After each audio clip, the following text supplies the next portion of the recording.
যতক্ষণ না পর্যন্ত গ্রেপ্তার হবে আমি এইখানে ধর্ণা অবস্থান করব।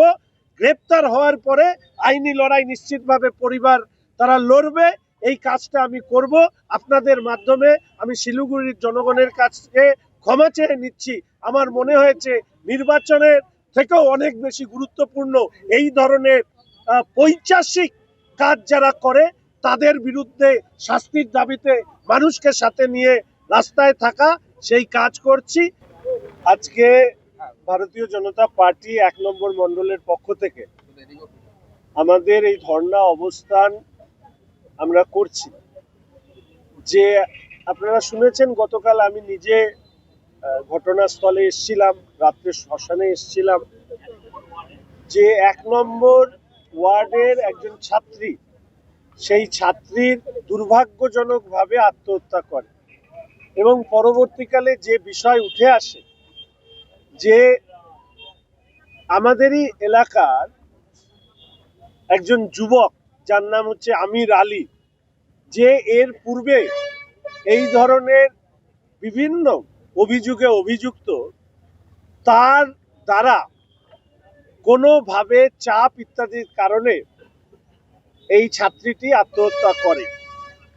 এই অভিযোগ পাওয়ার পরে স্বাভাবিকভাবে উত্তেজনা ছড়িয়ে পড়ে এবং অভিযুক্তর গ্রেপ্তারের দাবিতে মানুষ স্বতঃস্ফূর্তভাবে রাস্তায় নামে। পরবর্তী সময়ে ছাত্রীটির দেহ দাহ করবার সময় বেশ কিছু অপ্রীতিকর পরিস্থিতির তৈরি হয়।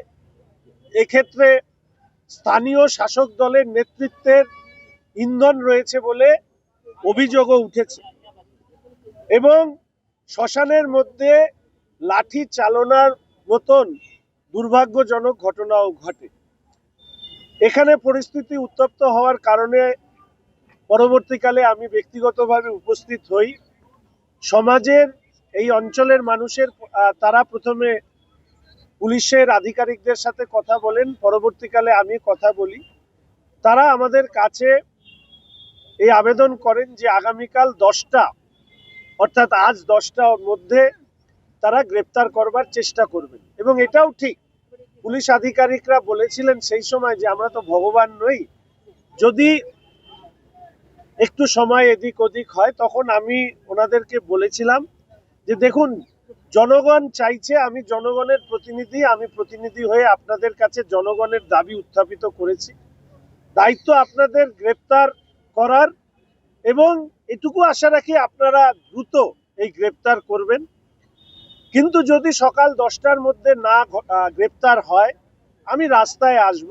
আমি ব্যক্তিগতভাবে গণতান্ত্রিক পথে আন্দোলন করতে চাই এবং আম্বেদকর মূর্তির পাদদেশে আমি অবস্থান ধর্নায় বসেছি। আমাদের সমস্ত কার্যকর্তা, মণ্ডলের সভাপতি, কাউন্সিলর, কনভেনার সহ সবাই ধাপে ধাপে থাকবেন।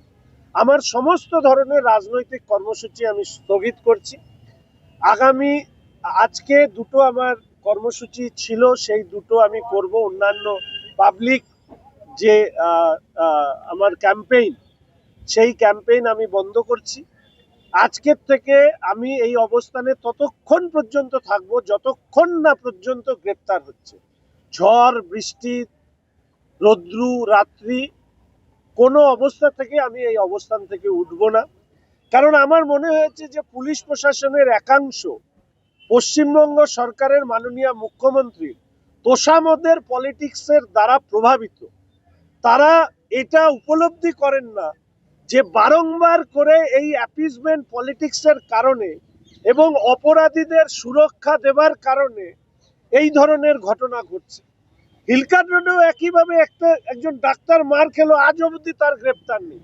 এখানে এই ঘটনা ঘটলো, এর আগে মাটিগাড়ার একটা ঘটনা, আমাদের ফাঁসি দেওয়ায় একটা ঘটনা ঘটলো, আদিবাসী মেয়ের পেটে লাথি মারা, তার গর্ভস্থ 7 মাসের শিশুর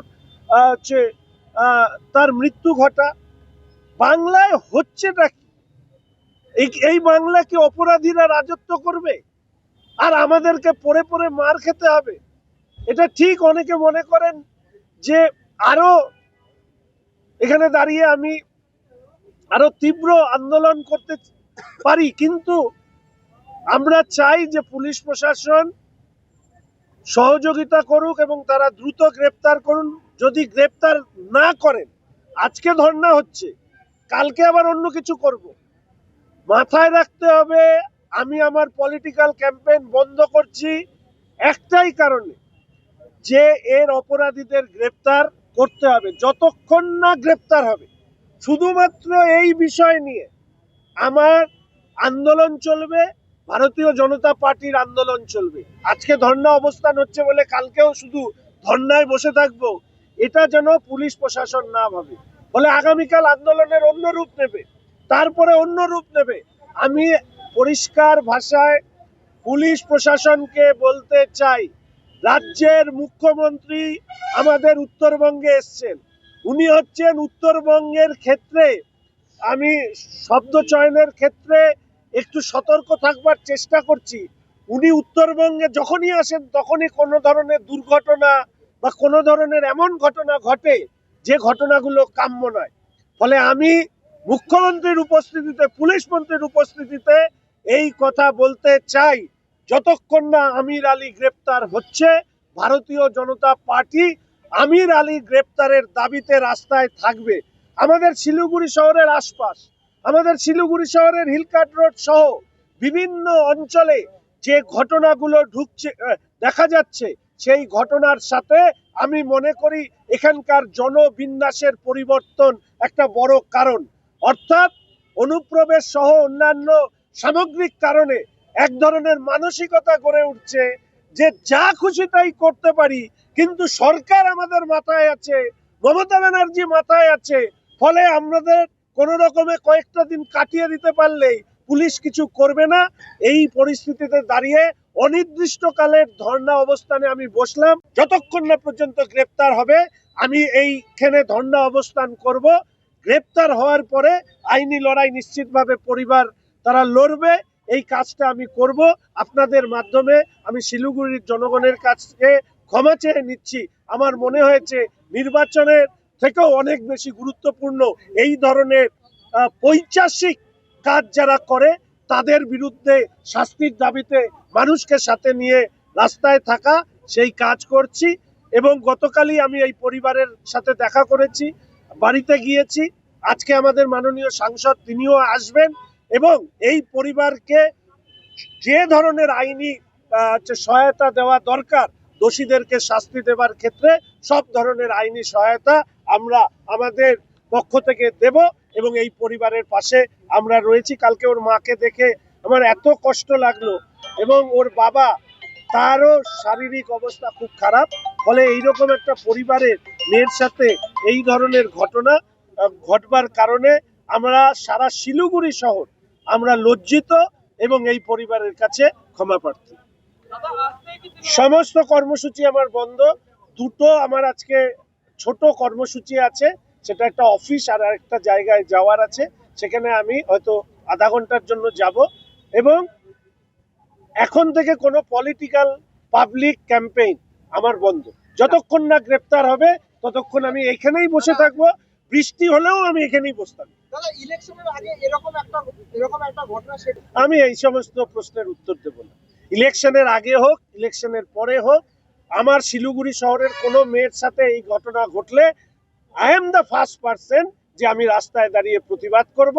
আগেও করেছি, এখনো করছি, ভবিষ্যতেও করব। গভর্নরের কাছে রিপোর্ট অলরেডি পৌঁছে গেছে। আমাদের মাননীয় সাংসদ আছেন, তিনি এই ব্যাপারে যা অ্যাডমিনিস্ট্রেটিভ কমিউনিকেশন করবেন এবং পুলিশ আধিকারিকদের উপস্থিতিতে কালকে আমার কথা হয়েছে, আমি তাদেরকেও জানিয়ে দিয়েছি যে 10টার মধ্যে গ্রেপ্তার। হ্যাঁ ঠিক, ওনারা ভগবান নন, আমরা এটা বিশ্বাস করি, কিন্তু পুলিশ আধিকারিকদের একাংশ, আমার শিলিগুড়ি বাদ দিয়ে আমি যদি বলি, তাদেরকে তো আমরা দেখেছি যে অনৈতিকতার সাথে যে তারা ভারসাম্য বজায় রেখে বা হাতে হাত ধরে তারা এই সরকারের, তৃণমূল সরকারের যারা দুষ্কৃতী নেতা তাদের সাথে সমঝোতা করে চলেন, রক্ষা করেন। তো আমাদের পুলিশের একটা বড় অংশের আধিকারিকদেরকে নিয়ে আমাদের মনের মধ্যে ক্ষোভ আছে, সন্দেহ আছে। এই রাজ্যকে রসাতলে পাঠানোর পেছনে কিছু পুলিশ আধিকারিক এবং কিছু আইএএস অফিসার আছে, এটা আমি আগেও বলেছি। আমি এখানে পুলিশ অবজারভার পৌঁছেছে, আমি তাকেও এই বিষয়টি জানাবো। আমি আশা করি সিপি সাহেব শিলিগুড়ি পুলিশ কমিশনারেটে নতুন এসছেন, তিনি অবশ্যই এই ব্যাপারে উদ্যোগ নেবেন, নচেত এই আন্দোলনের তীব্রতা এত বাড়বে। এবং আমি সারা শিলিগুড়ির মানুষের কাছে এই আবেদন করতে চাই যে আজকে আমির আলী আমার 1 নম্বর ওয়ার্ডের একটা ছাত্রীর সাথে নানা ধরনের অভব্যতার কারণে এই ঘটনা ঘটেছে। ভবিষ্যতে আমাদের ক্ষেত্রেও এই ধরনের, পরিবারের ক্ষেত্রেও এই ধরনের ঘটনা ঘটতে পারে। ফলে অনুরোধ করব যে শিলিগুড়ির জনতাকে, শহরের শুভবুদ্ধি সম্পন্ন নাগরিকদেরকে রাস্তায় আসবার জন্য। এটাই তো পশ্চিমবঙ্গ। এখানে নির্দোষ ব্যক্তিরা লাঠি বাড়ি খাবে আর দোষীরা পুলিশের সুরক্ষা পাবে।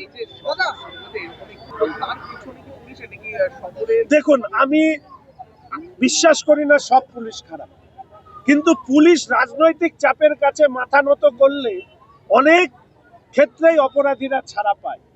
আজকে এখানে যে সমস্যা তৈরি হয়েছে তার কারণ হচ্ছে পুলিশ অপরাধীদের সাথে সমঝোতা করেছে তৃণমূল কংগ্রেস নামক রাজনৈতিক দলের নেতাদের নির্দেশে, এবং এই ক্ষেত্রে মহানাগরিকও পার পেয়ে যেতে পারে না। এই শহরে এই ডাবগ্রাম ফুলবাড়িতে যত গ্যাং তৈরি হয়েছে, দুবার মন্ত্রী ছিলেন, তারপরেই আমরা দেখেছি এগুলো গ্যাং রাজত্ব। ফলে স্বাভাবিকভাবে পুলিশের ভূমিকা নিয়ে আমাদের প্রশ্ন রয়েছে। খুশি থাকতে পারেন, উনি রাজ্যের মুখ্যমন্ত্রী, সে নিয়ে আমার বলার কিছু নেই, কিন্তু মুখ্যমন্ত্রীর উপস্থিতিতে এই পশ্চিমবঙ্গের বিধানসভার একজন বিধায়ক রাস্তায় বসে এই প্রতিবাদ জানাবে, কারণ মুখ্যমন্ত্রী তথা পুলিশ মন্ত্রীর কারণেই আজকে এই রাজ্যে অপরাধীদের বারবারন্ত। কারণ উনি বলেছেন উনি গুন্ডাদের নিয়ন্ত্রণ করেন, মানে গুন্ডাদের সহায়ক বন্ধু।